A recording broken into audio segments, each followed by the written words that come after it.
Barrister Parvateesam రెండవ భాగం. ఆ ఊరు విడిచిపెట్టటం నాకు, నన్ను విడిచిపెట్టటం మా అమ్మకి ఎంత కష్టంగా ఉన్నా కానీ నా చదువుకి నర్సాపురం వెళ్ళక తప్పలేదు. మా ఊళ్ళో ఎన్నాళ్ళున్నా లాభం లేదని వాళ్ళు నిశ్చయించి మంచి రోజు చూసి నన్ను నర్సాపురం తీసుకువెళ్ళి మా మేనత్తగారింట్లో అప్పచెప్పి అక్కడ టైలర్ హై స్కూల్లో నన్ను ఫస్ట్ ఫారంలో చేర్పించారు. అప్పటికి మాకెంత దగ్గరైనా నేను నరసాపురం ఎప్పుడూ చూడలేదు. అక్కడ ఇళ్ళు, మేడలు, కోర్టు, హై స్కూలు, కాలువ, గోదావరి అన్నీ చూసేటప్పటికి హడలెత్తింది. నరసాపురమే ఇలా ఉంటే ఇంక రాజమండ్రి అవి ఎలా ఉంటాయో అనుకున్నాను. కానీ నా ఊహకి ఏమీ అందలేదు. అక్కడ హై స్కూలు, మాస్టర్లు, పద్ధతులు చూస్తే కొన్నాళ్ళు బెదురుగా ఉండేది. ఏ మేస్టారు నా మీద ప్రత్యేక అభిమానం చూపించలేదు. మా ఊళ్ళోకి మళ్ళేను భుజం మీద చెయ్యి వేసి దగ్గరగా కూర్చోబెట్టుకోనూ లేదు.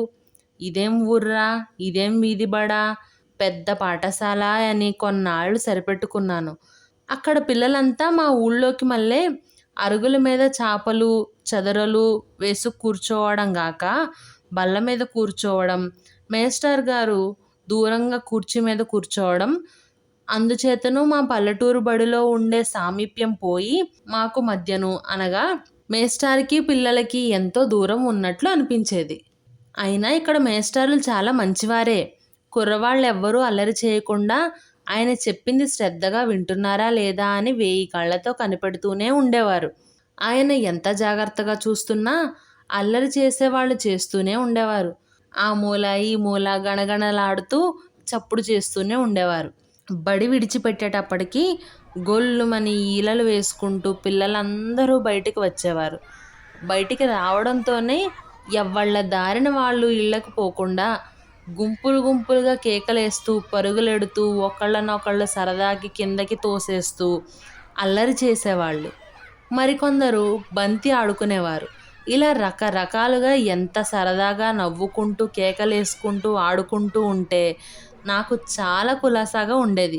కొన్నాళ్ళు నేను ఏ ముఠాలోనూ చేరకుండా ఓ పక్కగా నించునో, అరుగు మీద కూర్చునో ఈ వేడుక చూస్తూ ఆనందించేవాడిని.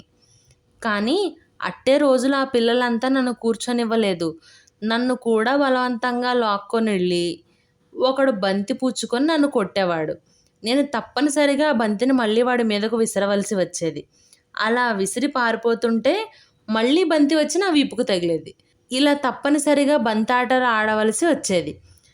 ఈ వేళ బంతి ఆట అయితే మరొక రోజున ఉప్పట్టిలోకి లాక్కుపోయేవారు. ఇలా వారం రోజులు గడిచేసరికి ఎవ్వరూ పిలవకుండానే ఆటలకి తయారయ్యేవాడిని. అన్నిటిలోకి నాకు చెడుగుడి అంటే ఎక్కువ సరదాగా ఉండేది. అందుచేతను ప్రతిరోజు నేను చెడుగుడు గుంపులోనే చేరి 2-3 మాసాలు అయ్యేసరికి మంచి చెడుగుడి ఆటగాడిగా తయారయ్యాను. గమ్మత్తు ఏమిటంటే మా ఊళ్ళోనూ అక్కడ బడిలోనూ ఎరుగని కొత్త వింత ఇక్కడ కనిపెట్టాను. సంవత్సరమంతా అయిపోయి డిసెంబరులో సెలవులు ఇచ్చే ముందు క్లాసు పరీక్షలతో పాటు కొంచెం ముందు వెనకల ఈ ఆటలన్నిటిలోనూ పోటీలు జరిపేవారు. గెలుపొందిన జట్టుకి బహుమతులు ఇచ్చేవారు.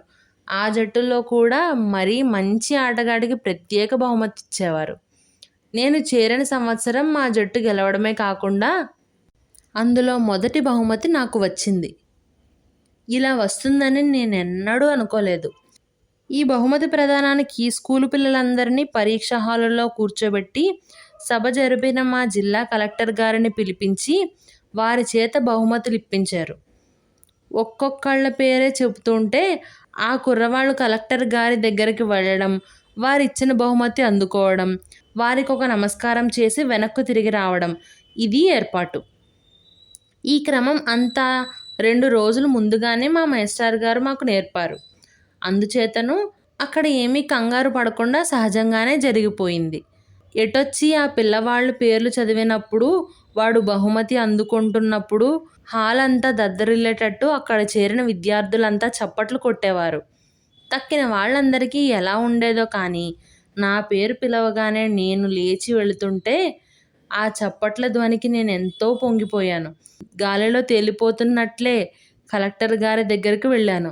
అక్కడ నేల మీద నడిచాననే నమ్మకం ఇప్పటికీ లేదు. ఆ పైన కలెక్టర్ గారు నా కేసి చూస్తూ మందహాసం చేసి గుడ్ బాయ్ అని వీపు తట్టారు. దానితో సంతోషం పట్టలేక నేను పరవశుణ్ణయి ఈ మాట మరీ గాలిలో తేలిపోతూ నేను కూర్చున్న చోటులో గభీమని చతికిల పడ్డాను. నా పక్కనున్న కుర్రవాళ్ళంతా నన్ను అక్కడే కౌగలించుకున్నారు. మేము కొంచెం చెప్పడానికి సిగ్గేస్తున్నది కానీ అయినా చెప్పక తప్పదు. ఆ సంవత్సరం ఆటల్లోనే కాకుండా చదువులో కూడా నాకు మొదటి బహుమతి వచ్చింది. ఆ సంగతి నాకు అప్పటి వరకు తెలియనే తెలీదు. ఇంకా ఆ రోజున నాకు మరీ ఆనందం కలిగించే విషయం ఒకటి జరిగింది. ఆ సభలోకి మా ఊరు నుంచి మా నాన్న, ఆ ఊరు మేస్టారు గారు ఎప్పుడొచ్చారో తెలీదు కానీ సభ ముగిసి అందరూ లేవగానే మా నాన్న, మా ఊరు మేస్టారు గారు పక్క వాళ్ళనందరినీ తప్పించుకొని నా దగ్గరకొచ్చి నన్నెత్తుకొని ముద్దాడారు. దాంతో దగ్గరున్న పిల్లలంతా చప్పట్లు కొడుతుంటే, నవ్వుతుంటే నాకెంతో సిగ్గొచ్చి ఆనందంతో కళ్ళనీళ్ళు కూడా వచ్చినవి. ఇలా ఎంతో సంతోషంగా 2, 3 సంవత్సరాలు గడిచిపోయాయి. నేను మూడో ఫారంలో ఉండగా ఒక తమాషా జరిగింది. సంవత్సరం ఆఖరు కావస్తుంటే స్కూల్‌లో ఇన్స్‌పెక్టర్ గారు మా స్కూలు పరీక్ష చేయడానికి వచ్చారు. మాకు తుమ్మడానికి, దగ్గడానికి కూడా భయంగా ఉంది. మా మేస్టారు ఎంతో గంభీరంగా మా క్లాసులో అటు ఇటు తిరుగుతూ మమ్మల్ని జాగ్రత్తగా ఉండమని, అడిగిన ప్రశ్నలకు భయపడకుండా సమాధానం చెప్పమని మమ్మల్ని పదే పదే హెచ్చరిస్తూ ఉండగా ఇన్స్‌పెక్టర్ గారు నెమ్మదిగా క్లాసులోకొచ్చారు. అంతకు ముందు రోజునే మమ్మల్ని అందరినీ మంచి బట్టలు వేసుకురమ్మని మేస్టారు గారు మరీ మరీ చెప్పారు. మా మేస్టారు గారు గబుక్కన దగ్గరకు వెళ్ళి నమస్కరించి నెమ్మదిగా కుర్చీ దగ్గరకు తీసుకొచ్చి దయచేయమన్నారు ఇన్స్‌పెక్టర్ గారు. దయచేయమన్నారు. ఇన్స్‌పెక్టర్ గారు రావడంతోనే మా మేస్టారు చెప్పినట్లు క్లాసు పిల్లలమందరమూ లేచి వారికి నమస్కారం చేస్తూ నిలబడ్డాం. ఇన్స్‌పెక్టర్ గారు వారి కుర్చీ మీద కూర్చొని సిట్ డౌన్ బాయ్స్ అని మమ్మల్ని ఆజ్ఞాపించారు. మేమందరం కూర్చున్నాం వారికేసి చూస్తూ. ఆయన బాగా పెద్దవారు. ముసలివారులా కూడా కనపడ్డారు. కుర్చీ మీద బాసం బట్ట వేసుకొని కూర్చొని నెత్తి మీద తలగుడ్డ తీసి బల్ల మీద పెట్టారు. పక్కనే భయపడుతూ నిలబడ్డ మా మేస్టారుతో ఏదో మాట్లాడుతూ 2, 3 నిమిషాల తర్వాత పిల్లవాళ్లను ప్రశ్నలు వేయడం మొదలుపెట్టారు. ఆయన బాగా నలుపు, కొంచెం లావు. ఆయన శరీరం నలుపుతో సంతోషపడక నల్లకోటు కూడా తొడుక్కొచ్చారు. ముఖం మీద తిరగలి గుంట్లులాగా అమ్మవారు పోసిన మచ్చలున్నాయి. చాలన్నట్లు ఓ కన్ను బాగా మెల్ల. ఆయన క్లాస్ కేసి చూస్తూ ఉంటే ఎటువైపు చూస్తున్నది మాకు అర్థం కాలేదు.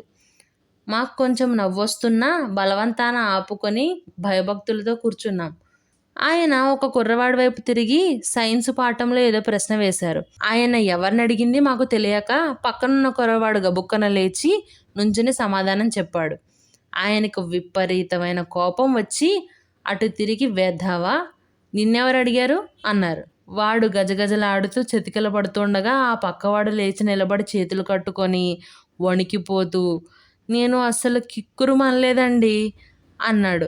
దాంతో క్లాస్ అంతా విరగబడి నవ్వడం మొదలుపెట్టారు. మా మాస్టర్ గారికి కోపం భయం ఎక్కువై బెత్తం పట్టుకొని నోరు ముయ్యండ్రా అని పళ్ళు కొరుకుతూ క్లాసు మధ్యకు వచ్చారు. ఇన్స్‌పెక్టరు మండిపోతూ లేచి నించుని బల్లగుద్ది సైలెన్స్ అని ఉరిమారు.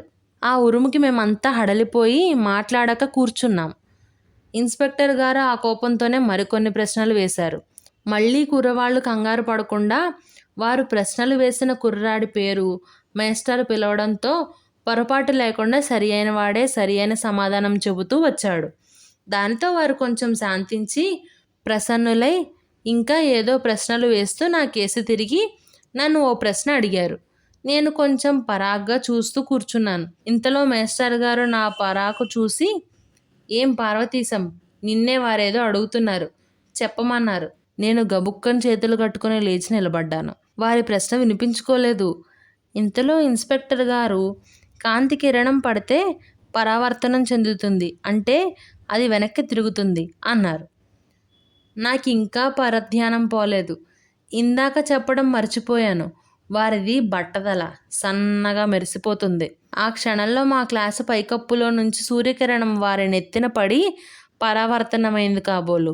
ఇన్స్పెక్టర్ గారు వారి ప్రశ్న మళ్ళీ చెప్పగా నేనేమీ ఆలోచించకుండా బట్టతలండి అన్నాను. క్లాసు గొల్లుమన్నారు. మా మేస్టారు మొహం మొత్తుకున్నారు. ఇన్స్పెక్టర్ గారు ఒళ్ళు మండి తలగుడ్డ నెత్తిపై పెట్టుకొని క్లాసులో నుంచి వెళ్ళిపోయారు. క్లాస్ అంతా నిశ్శబ్దం. ఇన్స్పెక్టర్ ఖాళీ చేసిన కుర్చీలో మా మాస్టర్ గారు చతికిలబడి ఎదురు బల్లపై మోచేతులు ఆనించి 2 చేతులు నెత్తిన పెట్టుకొని, పార్వతీశం, నా కొంప తీసావురా, నీకిలాంటి దుర్బుద్ధి పుట్టిందేమిరా ఇవాళ?